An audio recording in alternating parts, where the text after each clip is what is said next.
APTV journalist 24/7 news channel సమాజ హితం కోసమే మీ ముందుకు వస్తోంది. సత్యాన్నే పలుకుదాం, ధర్మాన్నే ఆచరిద్దాం. Please subscribe our channel. APTV journalist సత్యం కోసం, ధర్మం కోసం. ఆంధ్రప్రదేశ్ రాజధాని ఏది? కొంతమంది ఒకటి అంటారు, కొంతమంది మూడు అంటారు. ఈ చర్చ ఇలా జరుగుతుండగానే దీనికి ఆథరైజేషన్ ఉందన్నట్టుగా వికీపీడియాలో కూడా వచ్చేసింది మూడు రాజధానుల ప్రస్తావన. అసలు వికీపీడియాలో వేస్తే దీన్ని ప్రపంచవ్యాప్తంగా చూస్తారు. అంటే జగన్ గారు చేసిన అసెంబ్లీ తీర్మానానికి ప్రామాణికత వచ్చిందా? ఈ విషయం మీద మనం ఆలోచించాల్సి ఉంటుంది. మనతోటి పివిఆర్ కృష్ణరాజు ఉన్నారు. ఎయిటర్స్ అసోసియేషన్ ప్రెసిడెంట్గా, సుప్రసిద్ధ జర్నలిస్టులుగా ఆయన అందరికీ సుపరిచితులే. ఆయన అడిగి ఈ విషయం మీద కొంత వివరంగా చర్చ చేద్దాం. నమస్కారం అండి. నమస్తే మల్లాది గారు. ఇప్పుడు అమరావతి ఆంధ్రప్రదేశ్ రాజధాని అంటున్నారు. కొంతమంది కాదు, ఇది అసెంబ్లీలో తీర్మానం చేశాం కాబట్టి ఆంధ్రప్రదేశ్కి మూడు రాజధానులు అంటున్నారు. ఈ గొడవ ఇలా ఉండగానే మన ఈ మధ్యన వికీపీడియాలో కూడా వేసేసారు ఏకంగా మూడు రాజధానులు అని. అంటే మూడు రాజధానుల ఒక రాజధాని జగన్ గారు చేసిన తీర్మానానికి ప్రామాణికత వచ్చిందని అనుకోవచ్చా? ఓకే, మంచి సబ్జెక్ట్ అండి అది. మూడు రాజధానుల ఒక రాజధాని అనే చర్చే కాదండి. కొంతమంది అయితే ఆంధ్రప్రదేశ్కు 4 రాజధానులు ఉన్నాయని చెప్పి కూడా అంటున్నారు. 4 ఎందుకు అంటున్నామంటే, జగన్మోహన్ రెడ్డి గారు అసెంబ్లీలో ఒక తీర్మానం చేస్తూ కార్యనిర్వాహక రాజధానిగా అమరావతిని, న్యాయ రాజధానిగా కర్నూలుని, అట్లాగే విశాఖపట్నాన్ని అడ్మినిస్ట్రేటివ్ అంటే పరిపాలనా రాజధానిగా విశాఖపట్నాన్ని అని చెప్పారు ఆయన. అప్పటికి 3 అయినాయండి మనకి. అయితే మరి హైదరాబాద్ సంగతి ఏంటి? ఎందుకంటే రాష్ట్రం విడిపోయినప్పుడు మనకి రాజధానిగా హైదరాబాదు 10 ఏళ్ల పాటు ఉంటుందని చెప్పి మనం చెప్పుకున్నాం. ఇప్పటికీ కూడా హైదరాబాదు మనకి రాజధానిగానే ఉంది. హైదరాబాదు మా రాజధాని కాదని చెప్పి ఆంధ్రప్రదేశ్ ప్రభుత్వం చెప్పట్లేదు. హైదరాబాదు ఆంధ్రప్రదేశ్ రాజధాని కాదని చెప్పి తెలంగాణ ప్రభుత్వం కూడా చెప్పట్లేదు. హైదరాబాద్ మీద ఉన్న హక్కుల్ని వదులుకున్నట్టుగా అటు చంద్రబాబు నాయుడు కానీ ఇటు జగన్మోహన్ రెడ్డి కానీ ఇప్పటి వరకు చెప్పలేదు, ఎక్కడా చెప్పలేదు. అంటే మన హక్కులు అనేవి ఇప్పటికీ హైదరాబాదులో కొనసాగుతున్నాయి. రెండోది, 3 రాజధానులు కాదు 4 రాజధానులు చెప్పి అనుకోవాలి. ఇంకా మీ ప్రధానమైన ప్రశ్న విషయానికి వస్తే, వికీపీడియాలో ఒక 4-5 డేస్ క్రితం వాళ్ళు అమరావతి గురించి ఇచ్చిన కథనం అంటే వాళ్ళు అన్నిటి మీద ఇస్తారు. మనం అమరావతి అని చెప్పుకొడితే అమరావతి సంబంధించి పూర్తి సమాచారం, దాని హిస్టరీ, డెవలప్మెంట్స్ అన్నీ వస్తాయి. దాంట్లో వాళ్ళు ఏం చెప్పారంటే, అమరావతికి రాజధానులుగా మన ఆంధ్రప్రదేశ్కి రాజధానిగా అమరావతితో పాటు విశాఖపట్నం, కర్నూలు కూడా ఉన్నాయని చెప్పి వాళ్ళు చెప్పారు. దాంతో ఏంటంటే మళ్ళీ రాష్ట్రంలో ఒకసారి కొంత తర్జన భర్జన జరిగింది. కొన్ని న్యూస్ ఛానళ్ళు దీని మీద చాలా హీటెడ్ డిబేట్స్ జరిపి ఎవరికి తోచినట్టుగా వారు కామెంట్లు చేసుకుంటూ వచ్చారు ఈ 3-4 రోజుల్లో. అయితే అసలు వికీపీడియాని మనం ప్రామాణికంగా ఎందుకు తీసుకోవాలి, ఎందుకు తీసుకోకూడదు? మీరు చెప్పినట్టు వికీపీడియాలో వచ్చే సమాచారం ప్రపంచవ్యాప్తంగా చూస్తారు, అది వాస్తవమే. అయితే వికీపీడియాలో వచ్చే సమాచారం అంతా కూడా నిజం కాదు. దాంట్లో ఫ్యాక్చువల్స్గా అనేక తప్పులు ఉంటున్నాయి. దానికి కారణం ఏమిటంటే, వికీపీడియా అనేది మనం ఈ ప్రపంచవ్యాప్తంగా ప్రజలు సమాచారాన్ని దాంట్లో ప్రవేశపెట్టే ఒక వ్యవస్థ అండి అది. అంటే ఫర్ ఎగ్జాంపుల్, మీరు అమరావతికి సంబంధించి మీ దగ్గర సమాచారం ఉందనుకోండి, వికీపీడియాలో అమరావతి అని చెప్పి వాళ్ళ సబ్జెక్ట్ ఉంటే దాంట్లోకి మీరు 18 సెక్షన్లోకి వెళ్ళి మీకు తెలిసిన సమాచారం దాంట్లో పెట్టచ్చు. వికీపీడియా గురించి నేను ఒక చిన్న మాట చెప్తాను. వికీపీడియాలో ఎవరైనా పాల్గొవచ్చు, ఎవరైనా ఎడిట్ చేయొచ్చు, ఎవరైనా సమాచారాన్ని నిక్షిప్తం చేయొచ్చు. దాన్ని ఎప్పటికప్పుడు అయితే పెట్టిన ప్రతి సమాచారానికి ఒక ఎవిడెన్స్ అంటూ దాంట్లో ఎవిడెన్స్ ఏమి ఉంటుందండి అక్కడ.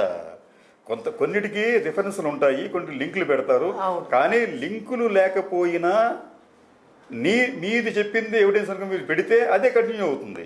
నీకేం చేశారంటే ఈ 3 రాజధానులు సంభాషణ జరుగుతున్న నేపథ్యంలో నేనేం చేశానంటే అమరావతి గురించి చెప్తూ హైదరాబాద్ గురించి కూడా చెప్పారనమాట. ఈ 10 ఏళ్ళు కూడా హైదరాబాద్ రాజధాని ఉండదని చెప్పారు. నేనేం చేశానంటే హైదరాబాద్ అనే 18 సెషన్లోకి వెళ్ళి హైదరాబాద్ అనే చోట ఏం చేశానంటే ట్విన్ సిటీస్ హైదరాబాద్ అని చెప్పి పెట్టాను. అక్కడ ఒక హైదరాబాద్ అంటే ఒక సికింద్రాబాదు రాజధాని కదా, అది కూడా కదా. కాబట్టి ట్విన్ సిటీస్ అని చెప్పి నేను పెట్టాను. అక్కడ పెడితే దాన్ని క్యారీ చేసింది అక్కడ మళ్ళీ. అంటే ఏమవుతుందంటే ఎవరు ఏ విధంగా ఎడిటింగ్ చేస్తే దాన్ని అది స్వీకరించి పబ్లిష్ ఆటోమేటిక్ చేసేస్తుంది. కాబట్టి అది ప్రామాణికత కాదు. వికీపీడియాలో వచ్చేదంతా కూడా వాస్తవం కాకపోవచ్చు. అయినప్పటికీ అక్కడ 3 రాజధానులు అన్నారు అని చెప్పి మనం పెద్ద ఎత్తున మనం చర్చలు వాదోపవాదాలు చేస్తున్నాం. అయితే ఇక్కడ జరిగింది ఏంటంటే ఇప్పటికీ కూడా ఆంధ్రప్రదేశ్ రాజధాని అమరావతి అని చంద్రబాబు నాయుడు గారి హయాంలో ఎక్కడా ఎటువంటి నోటిఫికేషన్లు చేయలేదు, కనిపించలేదు. ఈ విషయాన్ని ఆ తర్వాత అధికారంలోకి వచ్చిన వైఎస్ఆర్సీపీకి చెందిన రాష్ట్ర పురపాలక శాఖ మంత్రి బొత్స సత్యనారాయణ గారు బహుశా 2019 సెప్టెంబర్ 8వ తేదీన ఒక ప్రకటన చేస్తూ అసలు ఆంధ్రప్రదేశ్ రాజధాని అమరావతి అంటూ ఎక్కడా నోటిఫికేషన్ చేయలేదు అని ఆయన అధికారికంగా ప్రకటించారు. ఇది రాష్ట్ర మంత్రే స్వయంగా చెప్పారు కాబట్టి, అధికారికంగా చెప్పారు కాబట్టి అది దాన్ని మనం నమ్మాల్సి వస్తుంది. మరి తర్వాత కాలంలో అమరావతిని రాజధానిగా కేంద్ర ప్రభుత్వం గుర్తిస్తూ గెజిట్ నోటిఫికేషన్ ఇచ్చింది. ఏ ప్రభుత్వం అంటే జగన్మోహన్ రెడ్డి ప్రభుత్వం, చంద్రబాబు నాయుడు ప్రభుత్వం? జగన్మోహన్ రెడ్డి గారు అధికారంలో ఉన్న ఈ ప్రస్తుత ప్రభుత్వంలో సెంట్రల్ గవర్నమెంట్ వచ్చేటప్పటికి గెజిట్ నోటిఫికేషన్ రిలీజ్ చేసింది. ఇది సెంట్రల్ గవర్నమెంట్ కూడా గుర్తించింది అని చెప్పి ప్రముఖంగా వచ్చింది కదా. అది సరైన అవగాహన లేకుండా వస్తున్న సమాచారం. అది కేంద్రం కూడా ఇప్పటి వరకు అమరావతి ఆంధ్రప్రదేశ్ రాజధాని అని చెప్పి తన గెజిట్ నోటిఫికేషన్ అంటే తన రాజపత్రంలో ఇప్పటి వరకు ఎక్కడా పేర్కొనలేదు. అలాగని చెప్పి ఈ 3 రాజధానుల గురించి కూడా అసెంబ్లీలో తీర్మానం చేసినప్పటికీ దానిని కూడా కేంద్ర ప్రభుత్వం తన గెజిట్ నోటిఫికేషన్లో పేర్కొనలేదు. కాబట్టి ఏంటంటే ఆంధ్రప్రదేశ్కి రాజధాని ఇప్పటికీ హైదరాబాద్గానే ఉంది అధికారికంగా.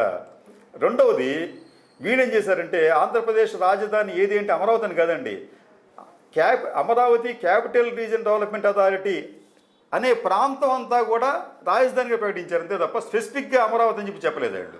ఇది చంద్రబాబు నాయుడు ప్రభుత్వం కూడా రాజధాని ప్రాంత అభివృద్ధి సంస్థనే పేర్కొంది, ఒక సంస్థని పేర్కొంది అంతే తప్ప ఒక ప్రాంతాన్ని రాజధానిగా పేర్కొనలేదు. ఓకే, మీరు పేర్కొనలేదు. అమరావతి ఇది తెలుగుదేశం పార్టీ చేస్తున్న వాదనకి ఆధారాలు చూపించట్లేదు వాళ్ళు. ఈ గెజిట్ నోటిఫికేషన్ చూపించాలి అక్కడ. అది స్టేట్ గవర్నమెంట్ చేయడమే కాదండి, సెంట్రల్ గవర్నమెంట్ కూడా చేయాలి. అది ఎక్కడో చూపించాలి దాన్ని. మరి సెంట్రల్ గవర్నమెంట్ అంటుంది కదా రాజధాని నిర్ణయించుకునే అధికారం రాష్ట్ర ప్రభుత్వానికే ఉంటుంది అని. రాష్ట్ర ప్రభుత్వానికి ఉన్నప్పుడు అసెంబ్లీలో చేసిన తీర్మానమే ఫైనల్ అవుతుంది కదా చట్టసభ. కాబట్టి మరి చంద్రబాబు గవర్నమెంట్లోనూ అమరావతిని రాజధానిగా ప్రకటించి తీర్మానం చేశారు. అది ఒక పూట డిస్కషన్ అనుకుంటాను. ఐ థింక్ లేదు అక్కడ టెక్నికల్గా మీరు గమనిస్తే చంద్రబాబు నాయుడు గారి హయాంలో నేను మీకు ఇంత స్పష్టంగా చెప్పాను, అమరావతి లేదా విశాఖపట్నం లేదా కర్నూలు హైదరాబాద్ అని చెప్పలేదండి, రాజధాని ప్రాంత అభివృద్ధి సంస్థ అని చెప్పి పేర్కొన్నారు అక్కడ వాళ్ళు. దానిని రాజధాని ప్రాంతంగా పేర్కొన్నాం అని చెప్పన్నారు అంతే తప్ప ఒక నిర్దిష్టమైన ప్రాంతంగా అమరావతి మాదే, ఇది ఒక భౌగోళిక ప్రాంతం, దీని విస్తీర్ణం ఎంత ఉంది, దీంట్లో జనాభా ఎంత ఉన్నారని చెప్పి పేర్కొంటూ దానికి సంబంధించి గెజిట్ నోటిఫికేషన్ కావాలి. ఆ గెజిట్ నోటిఫికేషన్ని కేంద్రం కూడా ఆమోదించాలి. అప్పుడు మాత్రమే అధికారికంగా అమరావతి రాజధాని అవుతుంది. కానీ అటువంటి ప్రయత్నమేది తెలుగుదేశం ప్రభుత్వం హయాంలో జరగలేదు. సరే, ఎందుకు జరగలేదని చెప్పి అనుమానం చాలామందికి వస్తుంది. ఒకవేళ నిజంగా కేంద్ర ప్రభుత్వం అటువంటి గెజెట్ నోటిఫికేషన్లో రాజధాని అమరావతి అని చెప్పి ప్రకటిస్తే అప్పుడు వెంటనే జరిగే పరిణామం ఏంటంటే హైదరాబాద్ మీద మనకున్న హక్కుల్ని పూర్తిగా వదులుకోవాలి. అచ్చా. దానివల్ల ఏంటంటే వీళ్ళు దాని మీద మనం ఎందుకు హక్కులు కోల్పోవాలనే ఒక భావంతో ఈ గెజెట్ నోటిఫికేషన్ విషయంలో కేంద్రాన్ని ఫాలోఅప్ చేయడంలో నిర్లక్ష్యం చూపించారని చెప్పి మనం దీన్ని అర్థం చేసుకోవాలి. ఫలితంగా ఏమైందంటే ఒక గందరగోళమైన పరిస్థితి ఏర్పడింది. దాన్ని ఆసరాగా చేసుకొని తర్వాత వచ్చిన జగన్మోహన్ రెడ్డి ప్రభుత్వం మళ్ళీ అసెంబ్లీలో ఒక తీర్మానం చేసి మాకు 3 రాజధాని కావాలని చెప్పి దాన్ని మళ్ళీ ఆయన చెప్పారు. అయితే ఇది మళ్ళీ కోర్టులోని అంశంగా మారడంతో అది కూడా 3 రాజధానుల అంశం కూడా ఇంకా ముందుకు వెళ్ళలేదు. అయితే ఇప్పుడు 3 రాజధానులు అని చెప్పి తీర్మానం చేసిన తర్వాత మండలిలో ఆమోదము సరే అవన్నీ ఉన్నాయి, ఆ ప్రాసెస్లో నడుస్తుంది. ఇప్పుడు సెంట్రల్ గవర్నమెంట్ మనకు చెప్తున్నది ఏంటంటే 3 రాజధానుల నిర్ణయం అనేది రాష్ట్ర ప్రభుత్వం యొక్క అధికారం కాబట్టి దాంట్లో మేము కల్పించుకోము అని అన్నారు. ఇప్పుడు అసెంబ్లీలో ఏం తీర్మానం చేస్తారో అదే కదా గెజెట్ నోటిఫికేషన్ వచ్చేది. అసెంబ్లీలో నేను చెప్పింది అదే సార్ మీకు. అసెంబ్లీలో తీర్మానంతో సరిపోదు. దానిని రాష్ట్ర ప్రభుత్వం కేంద్ర ప్రభుత్వం తమ రాజపత్రాల్లో ప్రస్తావించాలి, దాన్ని ప్రచురించాలి. అప్పుడు మాత్రమే దానిని ఒక రాజధానిగా మనం గుర్తించాల్సి ఉంటుంది. మరి ఈ ప్రాసెస్ సరిగా జరగకపోవడానికి కారణం చెప్తున్నాను కదా మీకు. అది వీళ్ళు మన పాలకుల దాన్ని షార్ట్ సైట్నెస్, దూరదృష్టి లేకపోవడం అనేది కారణం. మీకు చంద్రబాబు నాయుడు గారి హయాంలో నిజంగా ఆయన అప్పట్లోనే ఫాలోఅప్ చేసి ఈ కేంద్రంతో కూడా ఆయన మాట్లాడి అప్పట్లోనే దానిని కేంద్ర రాజపత్రంలో దాన్ని ప్రచురించి ఉంటే పరిస్థితి మరో విధంగా ఉండేదేమో.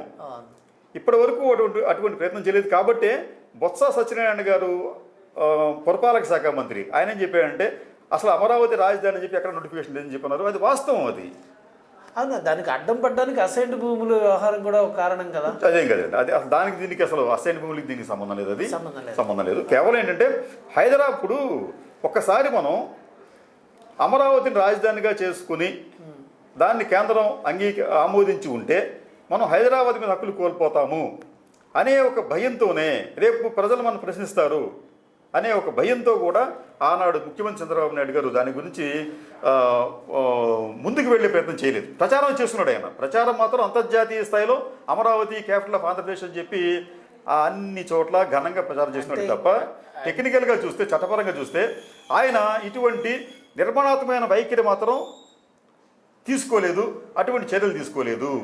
నేనంటది ఏంటంటే ఓకే, ఈ రాష్ట్ర ప్రభుత్వం ఇప్పుడు ఏం చేయాలనుకుంటే అమరావతి మాకు క్యాపిటలే, అయితే మాకు హైదరాబాద్ మీద కూడా హక్కు ఉంది అని చెప్పి అప్పుడే చెప్తే సరిపోయేది. అక్కడ 10 ఏళ్ల పాటు మాకు హైదరాబాద్ మీద కూడా మాకు హక్కు ఉందని చెప్పి అసెంబ్లీలో తీర్మానం చేసి అదే విషయాన్ని అక్కడ పెడితే సరిపోయేది. అక్కడ అది అట్లా చేయకుండా ఏం చేశారంటే వీళ్ళు ఆ చేసే దమ్ము ధైర్యం లేకపోతే దూరదృష్టి లేకపోవడంతో ఏంటంటే ఒక అనవసరమైన గందరగోళానికి, ఒక అనవసరమైన వివాదాలకి కారణమయ్యి ఈ రోజున 3 రాజధానులకు అనే అంశానికి కూడా ఆ రోజున వాళ్ళు ఆస్కారం కల్పించినట్టుగా ఉంది. అంటే ఇప్పుడు మీరు చెప్తున్న దాని ప్రకారము ఎటువంటి ఆథరైజేషన్ కార్యక్రమం ముందుకు వెళ్ళలేదు కాబట్టి మన రాజధాని ఏది అంటే హైదరాబాద్ అనే చెప్పాల్సి వస్తుంది. ఖచ్చితంగా అధికారికంగా అయితే హైదరాబాద్ అని చెప్పాలి మనం. మరి అసలు రాజధాని అనేది ఏమీ తెలియట్లేదు కదా, అదో గందరగోళం. అమరావతి 3 లేదా హైదరాబాద్ 4 ఏమీ తెలియట్లేదు.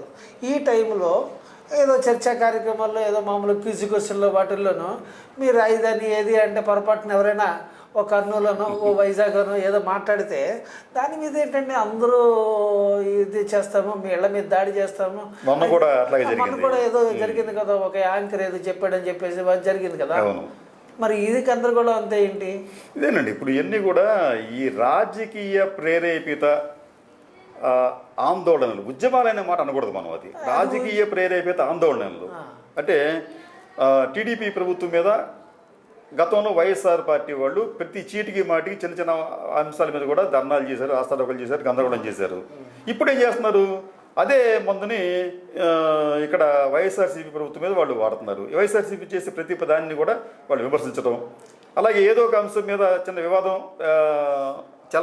చెలరేగే విధంగా చేయడం, దాని మీద కొంత పబ్లిసిటీ పొందడం, అంతే. తర్వాత ఫాలోఅప్లే ఉండవు మళ్ళీ. మరి ఇలా అకారణంగా ఏ రుజువు సాక్ష్యము లేకుండా దానికి ఖచ్చితమైన ప్రామాణికత ఏది కనిపించిన పరిస్థితుల్లో మనకి అసెంబ్లీ తీర్మానాన్ని ఫైనల్ చేసుకోవడం అనేది మనకి దాదాపు సాధారణమైన ప్రజలందరికీ కూడా అలవాటు. అలా చేసినప్పుడు అప్పుడు మీ రాజధాని ఏది అంటే అసెంబ్లీలో తీర్మానం చేశారు కాబట్టి 3 అనే అంటాము. మరి 3 అన్నది అంటే జనానికి తెలియదు కదా పూర్తిగా. ఇప్పుడు మీరు చెప్పిన లోపల అసెంబ్లీలో తీర్మానం చేసింది మాత్రాన ఇవ్వదండి, అది చట్టరూపం దాల్చాలి, దానికి ఒక గెజిట్ నోటిఫికేషన్ ఉండాలి, దాన్ని కేంద్రం ఆమోదించాలి. ఇవేమీ జరగలేదు కదా. ఇవేమీ జరగకుండానే ఈ అంశం అనేది కోర్టులో ఉంది. ఓకే, ఇటువంటిప్పుడు ఆ ముందు అమరావతికి కూడా జరగలేదు కదా. చెప్తా కదా, అందుకనే కదండి ఇప్పుడు అమరావతిలో అలా జరగలేదు కాబట్టి వీళ్ళు ఎటువంటి నోటిఫికేషన్ లేదు కాబట్టి, ఎటువంటి గెజెట్ నోటిఫికేషన్ లేదు కాబట్టి 3 రాజధాని అని చెప్పారు. అంటే ఇప్పుడు అమరావతి అన్న వాళ్ళ మీద కూడా బెదిరిస్తారా? ఖచ్చితంగా అంటారండి. ఇప్పుడు ఎందుకంటే ఇప్పుడు చెప్తాం కదా, రాజకీయ ప్రేరేపిత ఆందోళనలకి పెద్దగా కారణాలు అక్కర్లేదు. అకారణంగా కూడా వాళ్ళు ఏదో ఒక ఆందోళన చేయొచ్చు. అయితే ఇది కాలం తీర్చాల్సిందేనేమో ఇదంతా. అంటే కాలం తీర్చడం అనేది ఇది నిజంగా చెప్పాలంటే మనం ఆంధ్రప్రదేశ్ ప్రజలు చేసుకున్న స్వయంకృత అపరాధం. ఎందుకు స్వయంకృత అపరాధం అంటున్నానంటే, ఎన్నికల్లో ధన ప్రభావం ఎక్కువగా ఉన్న రాష్ట్రాల్లో ఆంధ్రప్రదేశ్ ఒకటి. అది నిర్మోహమాటంగా చెప్తున్నాను నేను. తెలుగుదేశం పార్టీ అధికారంలోకి వచ్చిన తర్వాత, ముఖ్యంగా చంద్రబాబు నాయుడు గారు పగ్గాలు తీసుకున్న తర్వాత ఎన్నికల్లో ధన ప్రవాహం అనేది బాగా పెరిగింది.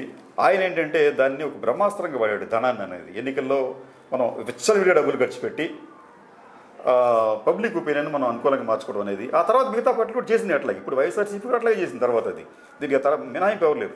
ఈ మధ్యన జరిగిన స్థానిక సంస్థల ఎన్నికలు అంటే మీకు జెడ్పీటీసీ, ఎంపీటీసీ, మున్సిపల్ ఎన్నికల్లో కూడా మేము ఒక అంచనా వేస్తే దాదాపు 6,000 కోట్ల రూపాయలు ఎన్నికల్లో ఖర్చు పెట్టారు అన్ని పార్టీలు. ప్రధాన పార్టీలు ఉన్నాయి కదా మీకు, వైఎస్ఆర్సీపీ, టీడీపీ, ఈ రెండింటిని 2 పార్టీలుగా చూసి మిగతా పార్టీలో గ్రూప్గా చూస్తే ఈ 3 గ్రూపులు కూడా దాదాపు 6,000 కోట్ల రూపాయలు ఖర్చు పెట్టారండి.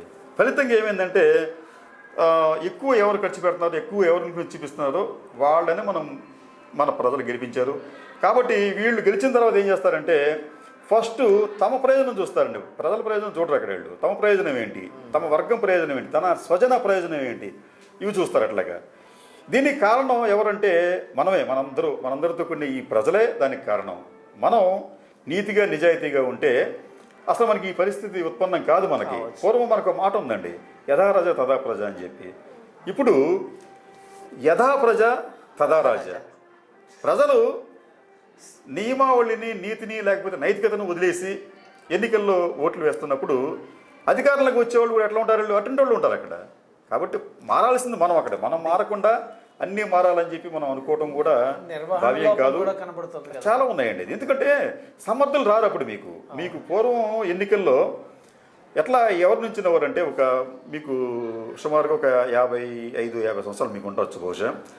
ఒక 40 సంవత్సరాల క్రితం మీకు ఎన్నికలు ఎవరుండేవారంటే బాగా రాజకీయ అనుభవం ఉన్న రైతు నాయకులు, ఉపాధ్యాయ నాయకులు, లేకపోతే కర్షక నేతలు, సామాజిక ఉద్యమాలు చేసిన వాళ్ళు, అటువంటి వాళ్ళు ఉండేవారు. ఆ తర్వాత ఏమైంది, ఈ రౌడీ ఎలిమెంట్స్ని మనం ప్రోత్సహించాం.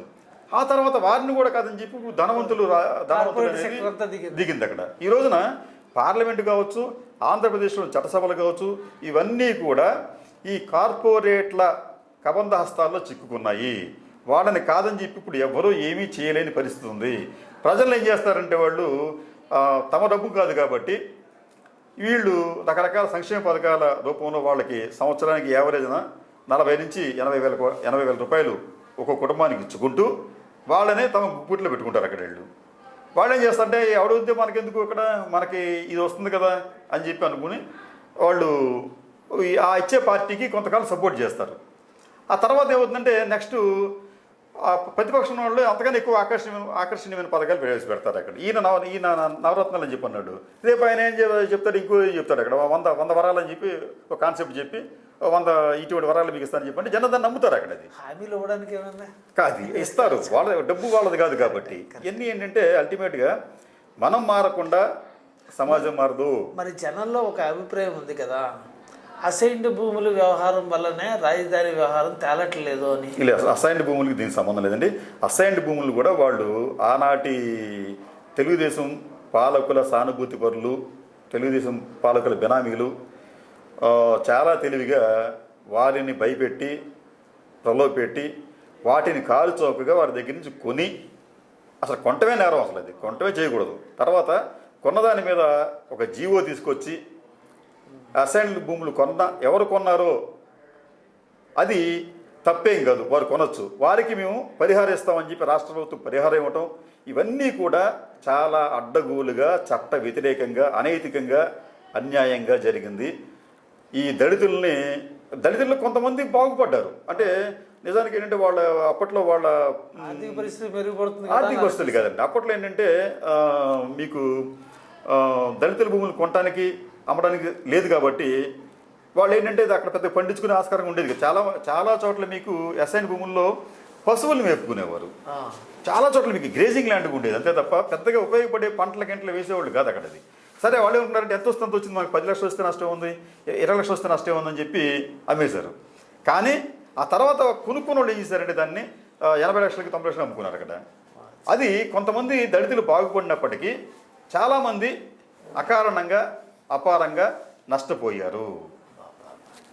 అంటే ఇంతవరకు ఇప్పుడు మీరు చెప్పింది అసైన్డ్ భూముల వ్యవహారం రాజధాని క్రమానికి అడ్డం పడలేదనేది ఒకటి, మీరు చెప్పింది అనేది నాకు అర్థమవుతున్నది. రెండోది ఏంటంటే ఆంధ్రప్రదేశ్కి ఇంతవరకు రాజధాని అనేది ఎక్కడ లేదు, అది 1, 3, 4 తెలియటం లేదు. మరి రేపు స్కూల్లో పిల్లలకి, ఎందుకంటే ఇప్పుడు ఎలిమెంటరీ సెక్షన్ ఇవన్నీ డెవలప్ అవుతున్నాయి కదా, వాళ్ళకి మనం ఏంటంటే మన దేశం ఫలానా, మన రాజధాని ఫలానా, మన రాష్ట్రం ఫలానా, మన జిల్లా ఫలానా, మన దానికి రాజధానికి ముఖ్య పట్టణం ఇది, రాజధాని ఇదని చెప్తాము.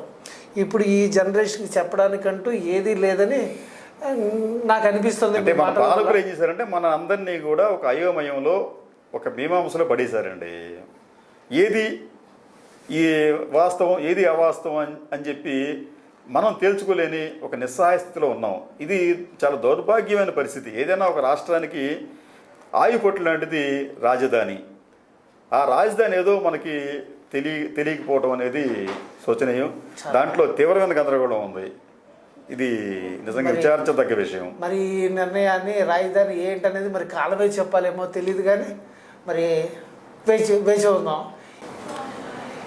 చూస్తూనే ఉండండి ఏపీ టీవీ జర్నలిస్ట్, సత్యం కోసం, ధర్మం కోసం. Please subscribe our channel.